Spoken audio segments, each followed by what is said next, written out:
Kesempatan ini saya mengajak kepada Bapak Ibu semuanya untuk sama-sama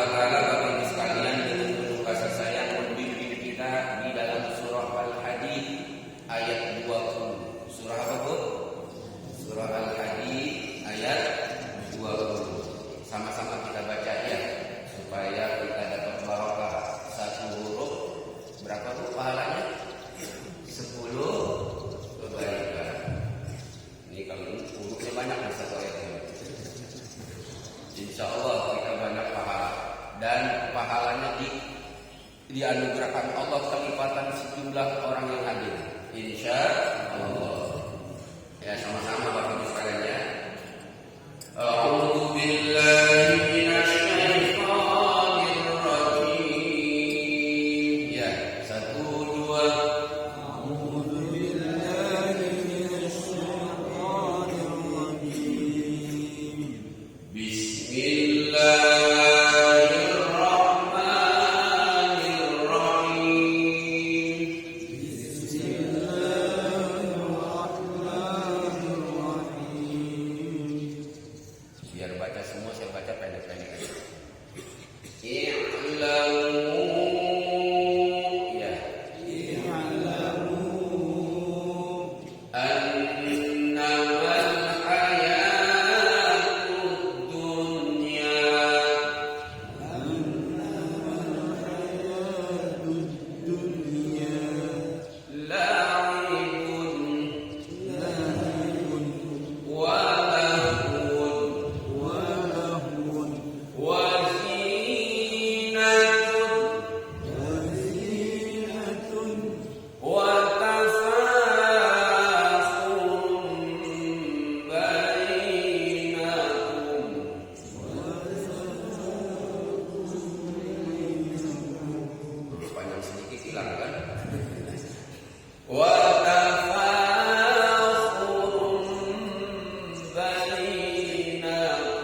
Karena hafat alaina al-malaikah.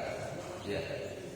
Kalau kita baca Quran bareng-bareng sama-sama, itu malaikat-malaikat terus yang lagi keliling di muka bumi ini, pas ada yang baca Quran bareng, mengkaji Quran bareng, mereka langsung menaungi, berhenti di atas kita, menaungi kita.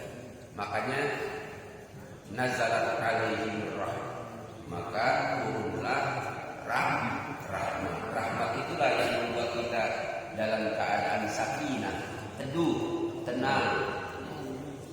Terasa kalau kita baca Quran bareng-bareng. Sering-sering baca Quran bareng-bareng itu. Lima sekali belajar baca Quran bareng. Alhamdulillah. Coba kita sama-sama. Di kebetulan ada Ustaz Maher, beliau juga jurusan tafsir itu ya. Di Azhar beliau juga tafsir. Sekarang memberanikan diri bagaimana caranya bisa membantu masyarakat di Bengkulu. Lihat ibu sekalian dan bapak, ayat ini Allah dengan penuh kasih sayang membimbing kita. Coba kita perhatikan artinya. I'lamu, ketahuilah oleh kalian wahai hamba-hambaku. Ini kita dipanggil oleh Allah untuk bisa memperhatikan apa yang disampaikan Allah, agar kita punya pegangan nih dalam hidup. I'lamu, ketahuilah oleh kalian semua wahai hamba-hambaku. Ketahuilah oleh kalian wahai hamba-hambaku jamaah Masjid Al-Huda. Itu sebetulnya Allah ngomong gitu. I'lamu annamal hayatud dunya. Annama ini kalau kata Ustaz Maher harfu hasbin. Iya. Ini untuk pembatasan. Maksudnya apa? Annamal hayatud dunya. Sesungguhnya kehidupan dunia ini, ya, yang hidup di kolong langit di atas bumi ini, ya, kebanyakan dari orang-orang yang hidupnya dalam kelengahan, orang yang lupa dengan ajaran Allah, orang yang tidak mengindahkan bimbingan Allah dan Rasulnya. Orang-orang terlebih dari itu orang-orang yang ingkar adanya kehidupan akhirat. Annama, kehidupan mereka itu hanya berkutat. Tuh dibatasi. Iya.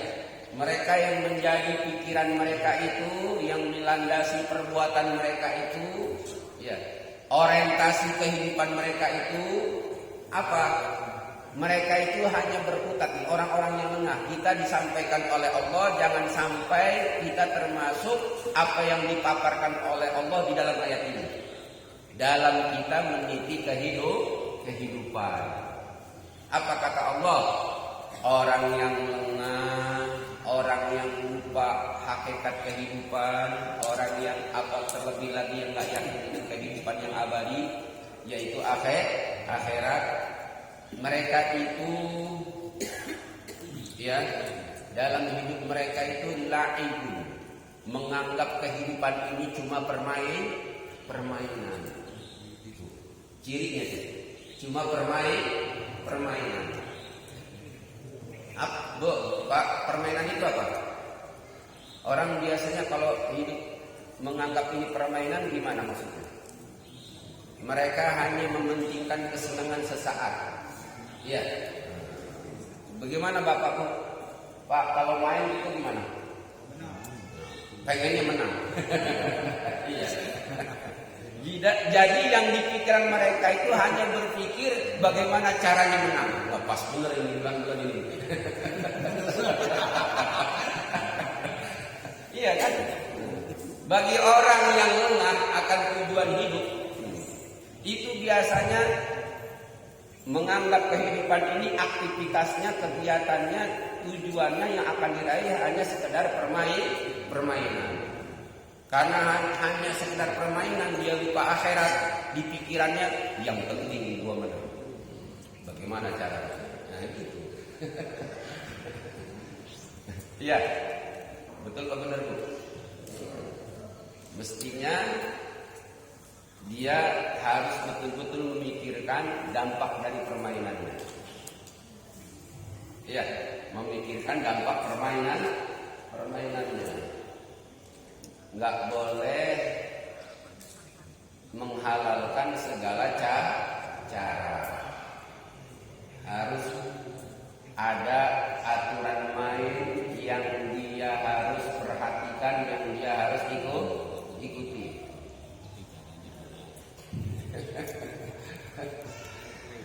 Bagaimana caranya Bapak Ibu sekalian yang dirahmati Allah Subhanahu wa taala? Sama kita yang berperan di masyarakat juga begitu. Ya, berperan di masyarakat menghadapi tahun-tahun ini, utamanya tahun besok 2024, tanggal berapa? 14 bulan apa? Februari. Ya. Ini jangan sekedar bermain, tapi bermainlah dengan cantik. Hasil permainannya itu bukan hanya bermanfaat di dunia, tapi juga membahagiakan kita di akhirat. Nah itu kalau orang Islam pegangan ayat ini begitu. Nah, cara memilih memimpin itu begitu. Pegangan kita paling enggak di surah At-Taubah ayat 20 ayat 129. Itu pegangan kita. Apa pegangan kita? At-Taubah ayat 129. Apa itu? Di situ ada ciri-ciri kepribadian Nabi Muhammad menjadi seorang pemimpin. Ya. Laqad ja'akum rasulun min anfusikum azizun 'alaihi ma 'anittum harisun 'alaikum bil mu'minina raufur rahim. Kalau ada kajian tafsir itu ada yang disebut dengan khawatir tafsir. Iya, percikan-percikan makna dalam Al-Qur'an disebut khawatirut tafsir. Ini salah satu ahli tafsir kita, Profesor Dr. Quraish Shihab dalam tafsir Al-Misbahnya. Ya. Ini beliau menyampaikan apa?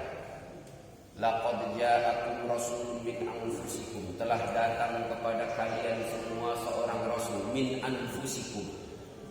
Nah, ya, min anfusikum, dari diri kalian sendiri. Apa percikan tafsirnya? Lihat langsung kepada percikan tafsirnya.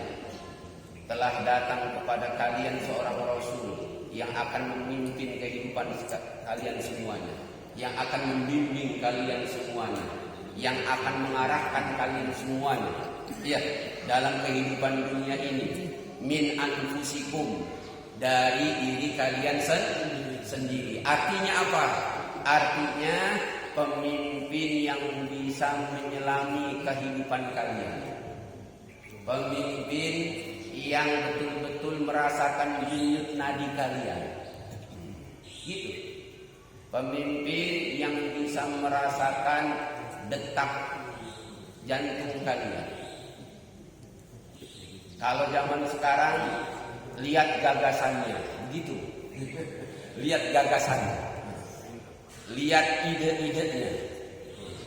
Itu menyentuh kebutuhan kalian apa enggak? Merespon kebutuhan kalian apa tidak? Akan menjawab permasalahan kalian apa tidak? Kalau dia merespon, menjawab, gagasannya memberikan solusi bagi kalian, itu namanya min anfusikum. Itu adalah pemimpin yang lahir dari kebutuhan kalian, yang gagasannya lahir dari bawah, dibawa ke atas. Gitu. Min anfusikum azizun 'alaihi ma 'anittum. Lihat. Yang kedua azizun alaihi ma'anittum. Jadi apa yang dipikirkan, apa yang dikerjakan itu, dan apa yang akan dilakukan, apa itu adalah ungkapan berat hatinya yang selama ini mikirin keadaan. Fenomena yang nampak dalam kehidupan bermasyarakat, berbangsa dan bernegara itu menjadi beban batin dia. Ini kok begini amat kehidupannya. Gitu. Ini selama 70 tahun lebih merdeka kok masih begini-gini aja. Mestinya pendidikan harus begini, sosial kemasyarakatannya harus begini. Kan gitu. Kita pendidikan kita Bapak Ibu sekalian udah hampir 100 tahun merdeka, blueprint pendidikan kita belum jelas. Gitu. Kalau kata orang-orang yang ilmiah kayak beliau. Lihat, azizun. Terus apa? Ma'anitun harisun alaikum. Harisun alaikum itu artinya yang bersungguh-sungguh memberdayakan kalian, yang bersungguh-sungguh akan mengangkat permasalahan kalian untuk bisa diselesaikan. Itu namanya harisun alaikum. Bagaimana caranya? Caranya lihatlah sebelum dia mencalonkan. Apa bahasa kitanya? Rekam jejak. Bagaimana dia dulu, ya pikiran-pikirannya yang telah disampaikan dan dipaparkan untuk penyelesaian masyarakat. Ya, waktu dia jadi ini, waktu dia jadi itu. Lihat bagaimana kesungguhan dia, komitmen dia untuk bisa mengangkat derajat masyarakat. Gitu. Ini Al-Quran Pak. Iya, Rasulullah itu harisun alaikum. Dari perbuatannya, dari pikirannya, dari pergerakannya itu terarah kepada pemberdayaan ummah, pemberdayaan masyarakat. Makanya lihat rekam jejaknya. Itu nih caranya. Ini bimbingan Allah luar biasa kepada kita. Lihat potret kepribadian Rasul ada enggak di calon-calon itu? Harisun alaikum bil mu'minina raufur rahim. Bil mu'minin terhadap orang-orang beriman, terhadap masyarakat. Pergerakannya itu, ya, cara memimpinnya dia itu adalah didasari atas kesantunannya, perasaan lemah lembutnya di hatinya. Tuh, iya. Jadi dasar beliau bergerak, dasar beliau bertindak menyelesaikan masalah didasari atas rauf. Rauf itu adalah kasih sayang terhadap permasalahan-permasalahan yang ada ini, bagaimana solusinya dan apa yang sudah dia kerjakan. Rauf. Rahim artinya apa? Yang maha penyayang. Tapi ini Rasul bukan maha, dan dia jiwanya penuh kasih sayang. Jadi Bapak Ibu sekalian, kalau lahir tindakan, gerakan, perjuangan didasari atas Raufur Rahim, itu akan lahir sikap yang tulus. Iya, sikap yang tulus. Bagaimana ketulusan hatinya? Dan orang yang tulus itu biasanya santun. Pak, orang yang tulus menghadapi masalah, menyelesaikan masalah, biasanya santun, tidak emosional, betul-betul terarah dan terukur. Kata-katanya menyejukkan karena khawatir dari kata-katanya ini kalau dia ngomong sembarangan bukan menyelesaikan masalah tapi menambah masalah. Itu ciri wakil-wakil rakyat kita dan ciri pemimpin rakyat kita. Maka tujuan cara kita memilih itu dasarnya salah satunya itu. Ada enggak sifat-sifat itu yang terpapar di hadapan kita? Yang kedua, Bapak Ibu sekalian, kita itu kata Allah, kalian jangan lengah seperti orang-orang yang lupa dengan tujuan hidup, bahwa segala tindakan perbuatannya itu sekedar permainan. Kalau kita enggak, bagaimana cara kita memimpin? Pemimpin yang kita sodorkan itu adalah yang bisa memberikan dampak positif dan kebaikan kepada kita. Kalau dia itu nanti berbuat baik, maka kita dapat pahala kebaikan. Kenapa? Karena kita yang menentukan. Apa kata Nabi? Man dalla ala khairin falahu ajru fa'ilihi min ghairi ayang kusominhu syai'un. Siapa yang menunjukkan kepada kebaikan, jadi kita tentukan pilihan kita supaya dia bisa berbuat baik. Karena kita yakin dia bisa mengadakan perbaikan. Maka ketentuan kita akhirnya kita tujukan ke dia. Maka perilaku kita untuk menentukan dia supaya berbuat baik, kemudian dilakukan kebaikan itu, ya, maka bagi kita pahala kebaikan dia min ghairi ayam kusumin syai'un, tanpa berkurang sedikit. Jadi kalau kebijakan-kebijakan yang dilahirkan dari pemimpin itu mengandung kebaikan dan menumbuh kembangkan kebaikan, maka kita dapat pahala se-Indonesia. Gitu kan? Tapi sebaliknya, kalau udah ketahuan orang itu tidak bagus, dari perilakunya sering menyimpang, gitu kan?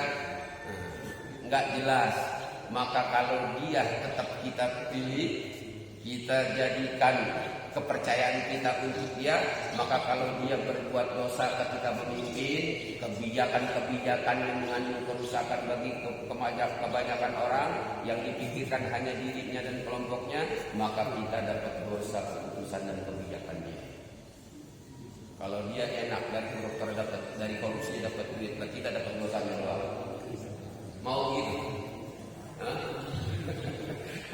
Mau tak? Iya. Lah dia enak menyimpang, dia dapat hasil. Lah sedangkan orang yang memilih dapat apanya, Pak? Dapat apanya, Bu? Dapat dosa. Makanya kita orientasinya akhir. Apalagi kalau ada jariahnya, kebijakannya yang bersifat berkesinambungan. Masya Allah, selagi kebijakannya itu berkesinambungan, selagi itu pula kita dapat pahala. Enak, kita dapat aliran pahala begitu banyak. Insya Allah, itu pegangan kita. Yang kedua, apa ciri orang yang lengah dalam hidup ini? Kata Allah yang berikutnya, orang yang lengah dalam hidupnya di muka bumi ini adalah lahun. Apa itu lahun? Lahun itu perbuatan yang tanpa tujuan, yang remeh-temeh. Kadang-kadang mengerjakan ketika dia berbuat meninggalkan yang penting. Yang gak penting dia kerjakan, yang penting ditinggalkan. Atau dia meninggalkan yang lebih penting, dia kerjakan yang penting. Itu namanya lahun. Pak, Bu, begadang penting gak? Begadang penting gak?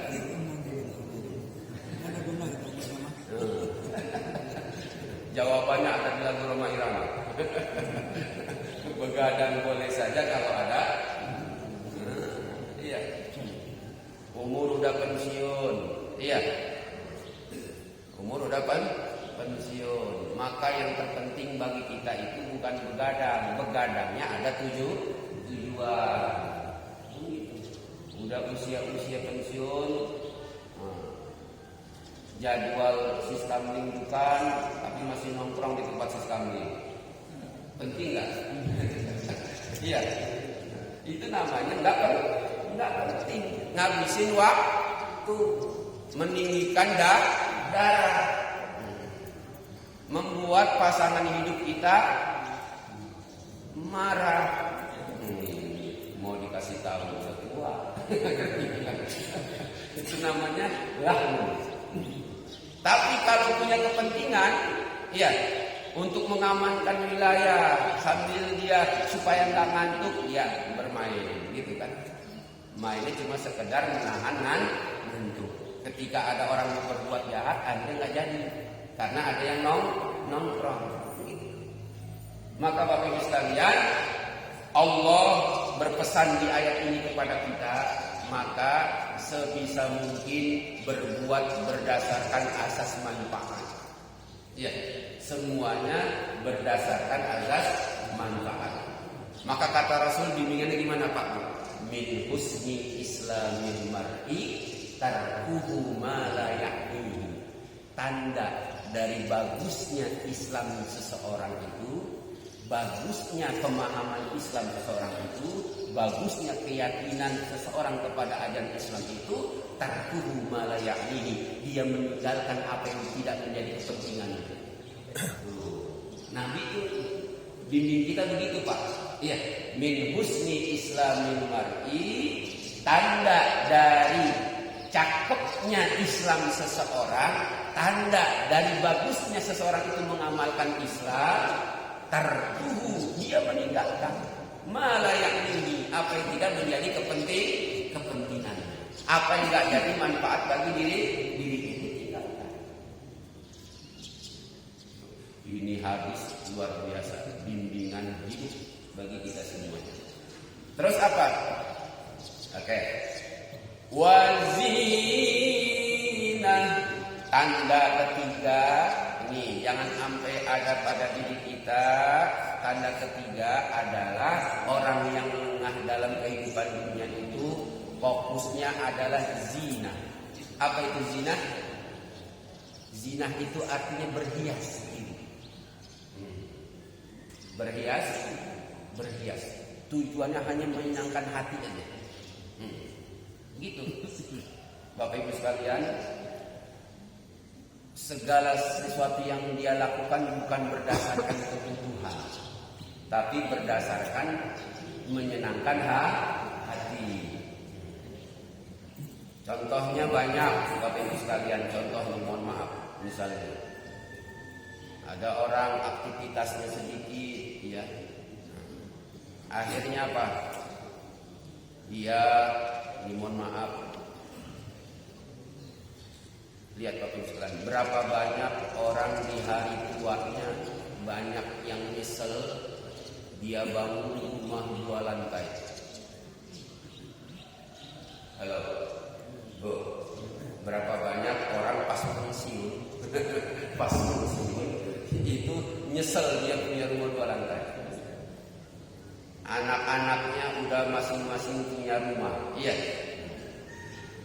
Akhirnya tenaga udah terbatas, kemampuan terbatas, lantai 2 nggak pernah jadi perhatiannya. Apa yang terjadi? Itu lantai 2 kotor, betul. Iya.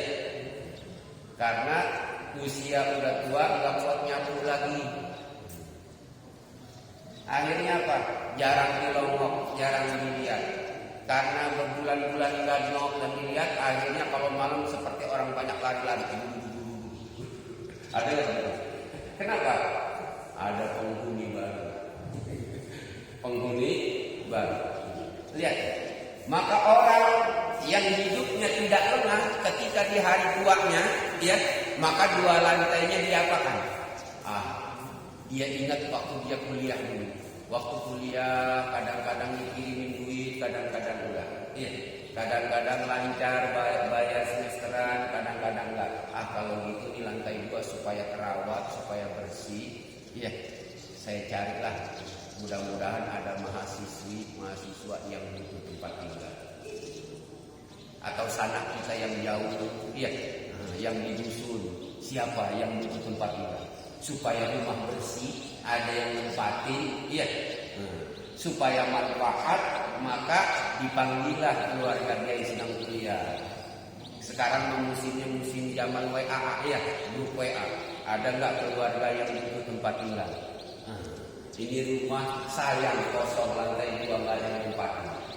Itu dia nggak lengah, iya, nggak lengah. Kadang-kadang ada orientasi duit, daripada lantai 2 saya kosong, saya jadikan rumah tahfidz. Daripada saya ngegaji orang untuk bersih-bersih rumah sebulan 1 juta, mending saya ambil guru ngaji, saya bayar 1 juta per bulan. Iya. Jadi di masyarakat ada yang ngaji di tempat kita. Iya. Anak-anak yang nggak ngaji bisa dipanggil untuk sama-sama ngaji. Jadi 1 juta yang tadinya buat pembantu, 1 juta ini dia alihkan untuk guru ngaji. Tempatnya terurus, rapi, dan tempatnya penuh bawah tempat ngaji. Dan dia dapat pahala dari setiap huruf yang dibaca sama anak-anak yang ngaji. Bayangkan, dia bisa ngaji gara-gara rumah dia yang lantai 2 itu kosong. Akhirnya anak-anak bisa ngaji. Sepanjang hidup itu bacaan Quran dibaca sama dia, maka sepanjang itu juga dapat pahala. Itu kalau orang-orang yang nggak lengkap. Jadi Bapak Ibu sekalian, zinatun, maka banyak orang terjebak kepada hanya menghias diri, menyenangkan hati. Oke, kita lanjut ayatnya. Terus ciri yang keempat apa kata Allah? Wa tafakhurun bainakum, dan orang-orang yang lengah dalam kehidupan dunia ini. Apa itu? Tafakhur, ingin bangga-banggaan apa yang dia capai. Hanya sekedar bangga-banggaan. Jadi ini, jadi itu, hanya untuk kebanggaan. Di posisi ini, di posisi itu, hanya kebanggaan. Tapi kalau orang yang orientasinya hidupnya akhirat, bagaimana dia jadi ini, jadi itu, bisa bermanfaat bagi banyak orang. Itu. Makanya nih banyak orang nyalonin. Kenapa? Karena tujuannya dia itu pengen bermanfaat bagi banyak orang. Ini mahal apa lagi? Bersungguh-sungguh untuk bisa berkiprah, bersungguh-sungguh untuk bisa bermanfaat. Harus begitu. Iya, harus begitu. Umat Islam itu punya inisiatif, punya kemauan untuk ngurus banyak orang. Kenapa? Karena ngurus banyak orang itu pahalanya manfaat. Iya. Contoh Pak Bu, ketika dia tujuannya nanti karena dia sering tampil di masyarakat, iya, ditokohkan, bahkan dia sering mendamaikan orang. Iya, kalau ada permasalahan, Pak Bu, kata Nabi apa? Maukah kalian aku tunjukkan kepada kalian? Iya. Orang amalannya yang melebihi derajat orang yang suka puasa, orang yang suka sholat sunnah. Tuh Pak Bu, kata Nabi begitu. Maukah kalian aku tunjukkan amalan atau seseorang yang derajatnya melebihi derajat orang yang suka sholat sunnah, orang yang suka puasa sunnah terus. Tentu ya Rasulullah, siapa itu? Orang yang suka mendamaikan orang lain. Tuh Pak, tuh enaknya jadi ketua masjid, jadi tokoh masyarakat, jadi RT, jadi RW, jadi anggota dewan, jadi pimpinan. Kenapa? Suka dipercaya oleh orang untuk mendamaikan masyarakat. Iya. Pahalanya, masya Allah, melebihi orang yang biasa puasa sunnah, orang melebihi orang yang suka sholat sunnah. Artinya apa? Menjadi wakil-wakil Allah di muka bumi untuk membuat ketentraman dalam masyarakat, kedamaian masyarakat. Itulah tujuannya disyariatkan ajaran Islam. Iya, kalau puasa, sholat itu latihan melatih diri untuk dekat sama Allah, supaya punya sifat-sifat yang diinginkan Allah. Salah satu sifatnya adalah jadi juru damai. Iya, menyelesaikan masalah umat. Jadi menyelesaikan masalah umat, Pak Bu, iya, ketika jadi pemimpin, ketika jadi wakil rakyat, masya Allah, iya, melebihi apa? derajatnya orang-orang yang suka sholat sunnah, puasa sunnah.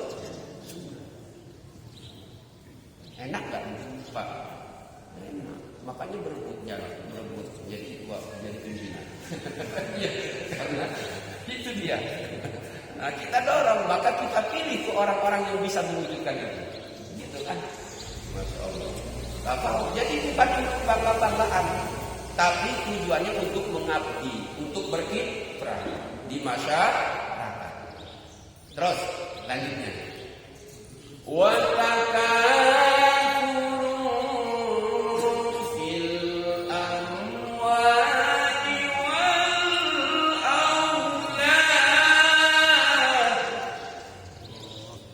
dan orang yang lengah itu Bapak Ibu sekalian, ketika mereka itu punya kegiatan, punya aktivitas berbisnis, punya aktivitas usaha, ya, ketika dia berkarir, orang-orang yang lengah itu adalah apa? Tujuannya takatsur fil amwal, hanya ingin numpuk-numpuk harta. Halo? Hanya ingin numpuk-numpuk harta. Dia udah bayangkan gaji nanti saya sekian, gitu kan? Nanti lokatnya dari sini. Kan gitu. Tujuannya numpuk-numpuk. Kalau saya naik jabatan lagi, duit saya akan segini. Lihat pikirannya apa? Numpuk-numpuk harta. Begitu juga punya anak. Iya, punya anak hanya sekedar ingin jadi ini, ingin jadi itu. Punya prestasi ini, punya prestasi itu. Punya kedudukan ini, punya kedudukan itu. Ketika mereka punya anak. Tapi orang-orang yang tidak lengah dalam kehidupan dunia bukan seperti itu. Bukan hanya untuk numpuk-numpuk harta. Apa? Ketika dia punya posisi, ketika dia bekerja, ketika dia berbisnis, ketika dia usaha dengan cara maksimal. Iya, dia usahakan bekerja maksimal sungguh-sungguh dengan cara yang halal. Dan dari hasil kerjanya itu supaya dia bisa berzakat, supaya dia bisa bersedekah, supaya dia bisa bermanfaat bagi banyak orang. Dari hasil bisnisnya, dari hasil kerjanya, dari hasil karirnya itu dia ingin jadi orang yang bisa berzakat, bisa bersedekah. Bukan hanya untuk memenuhi kebutuhannya saja. Halo, Bu. Makanya Bapak Ibu sekalian, lihat supaya harta kita itu betul-betul bermanfaat bagi kita, maka kita sayangi harta kita. Bagaimana cara menyayangi harta kita? Kita bekerja keras keringat banting tulang adalah untuk kebahagiaan kita. Kapan hasil usaha kita jadi kebahagiaan kita? Ketika memenuhi kebutuhan kita dan menjadi sarana penyelamat diri kita. Saya punya kenalan. Ketika ditanya, dia ini orang apa? Betul. Kalau ada orang minjem, dia beri pinjam. Karena memang punya duit orang. Ketika orang butuh, dia bantu. Lihat. Dia punya pesantren sekolah berjumlah 132 pesantren sekolah. Banyak ini. Luar biasa orang ini. Apa? Ketika ditanya, kayaknya bapak ini nggak sayang sama duit. Dia bilang, orang ini nggak sayang sama duit dah. Loh, kenapa emang? Karena setiap orang minta bantuan, dibantu. Pesantren sekolah dia buat sampai 130 pesantren. Tuh. Bayangin. Ketika mampir ke rumah saya tuh, waktu itu masjid saya belum jadi. Teras belum jadi, pelapor belum jadi. Biasanya masyarakat sini maunya apa itu bantu. Saya nggak minta. Saya nggak ngambil proposal ke dia. Karena saya baru kenal dia waktu itu. Saya bilang masyarakat itu maunya buat teras. Akhirnya apa? Besok ketemu sama dia kasih amplop. Kata dia apa? Jangan lebih. Kenapa? Tengok. Pas saya juga apa? Nggak tahunya cek 100 juta. Nah, buat teras ini. Nanti kalau kurang minta lagi. Lihat Bapak Ibu sekalian. Apa dia bilang ketika ditanya kayaknya nggak sayang sama duit? Dia bilang justru karena saya sayang sama duit, itulah semua yang nanti saya bawa mati. Cuma saya bawa ke kuburan nggak bisa. Maka duit saya titiplah di pesantren, saya titiplah di sekolah, saya titiplah di masjid, saya titiplah kepada orang yang butuh, saya titiplah kepada orang yang minta pertolongan kepada saya. Saya bawa mati semuanya duit saya. Gitu. Karena kalau duit itu koper dibawa ke kuburan bisa nggak? Bisa dimakan cacing. Ya kan? Maka Bapak Ibu sekalian, ya akhirat sama dunia beda. Maka duit hasil kerja kita itu harus kita tukar dulu supaya bermanfaat di akhirat. Jangankan di akhirat, di dunia aja tuh masuk bandara bisa pakai duit. Duit harus ditukar dulu jadi kartu. Betul benar. Masuk tol sekarang nggak bisa pakai duit. Walaupun duit kita di dompet tebel, tapi masuk tol itu kita tempelin dompet, kita tempelin 100.000, temukanlah ke pintu. Kagak terbuka. Diubah dulu jadi kartu Apple. Iya. Diubah dulu supaya bisa berfungsi di kehidupan jalan tol, di kehidupan bandara. Maka harta kita supaya bermanfaat menyelamatkan kita di akhirat, ya kalau kita sungguh-sungguh sayang sama hasil kerja kita bawa semua, cuma caranya ditukar dulu. Gitu. Ditukar dulu. Ya, ada berupa semen, ada berupa menara, ada berupa sejadah, ada berupa santunan anak yatim, ada berupa santunan, ada pendayagunaan penguatan pesantren, sekolah, itulah. Maka itulah, ya kata orang tadi, itu sebetulnya saya sayang sama duit saya. Saya mau bawa semua. Luar biasa. Insya Allah. Bapak Ibu sekalian, di ujung ayat ini Allah berfirman, kamatsali ghaithin a'jabal kuffar nabatu thumma yahidu fatarahu musfarra thumma yakunu hutama. Dan kehidupan dunia itu kata Allah kamatsali ghaithin, seperti air hujan yang turun ke bumi. Pas hujan turun ke bumi, a'jabal kuffar nabatuhu, banyak para petani senang takjub dengan tumbuh-tumbuhan yang dia tanam di kebunnya itu menghijau. Iya, setelah menghijau terus tumbuh kembang meninggi, menguat. Apa kata Allah? Tsumma yahidu, lama-kelamaan dia menua. Terus pas menua, fatarahu musfarra, kalian melihat daun-daunnya mulai menguning. Kalau daun-daunnya udah menguning karena tua, apa kata Allah? Tsumma yakunu hutama, setelah itu jadi kayu bakar. Lihat, itulah singkatnya kehidupan dunia. Seperti pohon yang kena air hujan, dia tumbuh kembang hijau menyenangkan sesaat. Yang nanam pohon itu, lihat, lama kelamaan pohon itu akan menguning. Kita punya pohon sawit paling lama 25 tahun, benar apa betul?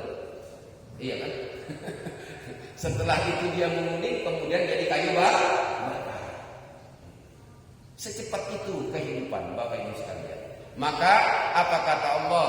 Wa fil akhirati 'adzabun syadid. Ingat, dari hasil kerja, dari hasil usaha, dari berbisnis, dari buah karir seseorang itu dalam kehidupan dunia, nanti buahnya di akhirat ada yang mendapat azab yang pedih. Wa maghfiratun minallah, ada yang mendapat ampunan Allah, ada yang lebih dari itu. Apa itu? Ridwan. Allah ridho, Allah senang sama dia.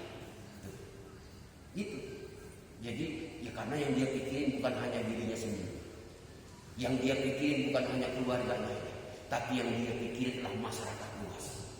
Yang dia pikirin adalah agama Allah. Yang dia perjuangkan ketika dia jadi itu, bagaimana kebaikan itu mengakar di masyarakatnya. Ya, kebaikan tumbuh kembang. Gitu. Diciptakan dalam kebijakan-kebijakannya, bagaimana orang baik itu terus bertumbuh kembang kebaikan. Kerusakan berkurang. Iya. Itu maka Allah ridho kepada orang itu. Maka Bapak Ibu sekalian, di ujung ayat itu, wa mal hayatud dunya illa la'ibun illa wa mal hayatud dunya illa mata'ul ghurur. Tidaklah kehidupan itu hanya kesenangan yang menipu. Dia banyak orang sebelum jadi ini jadi itu akan begini akan begitu. Omongannya udah kayak nabi. Kan gitu kan. Luar biasa. Rencananya luar biasa. Barang pas di posisi itu lupa, tertipu gitu. Tertipu. Padahal dia ini jadi itu, jadi ini jadi itu kesempatan dia untuk bisa berkarya, untuk bisa bermanfaat yang membuat Allah ridho kepada dia. Tapi orang-orang yang tertipu akhirnya justru kebalikannya, dia dalam azab yang pedih. Nah, alhamdulillah. Itulah Bapak sekalian, karena waktunya udah siang, jam 6:13. Oke ya, mudah-mudahan kajian kita pada subuh ini bermanfaat bagi kita semuanya. Amin ya rabbal alamin. Subhanakallahumma wa bihamdik, asyhadu an la ilaha illa anta,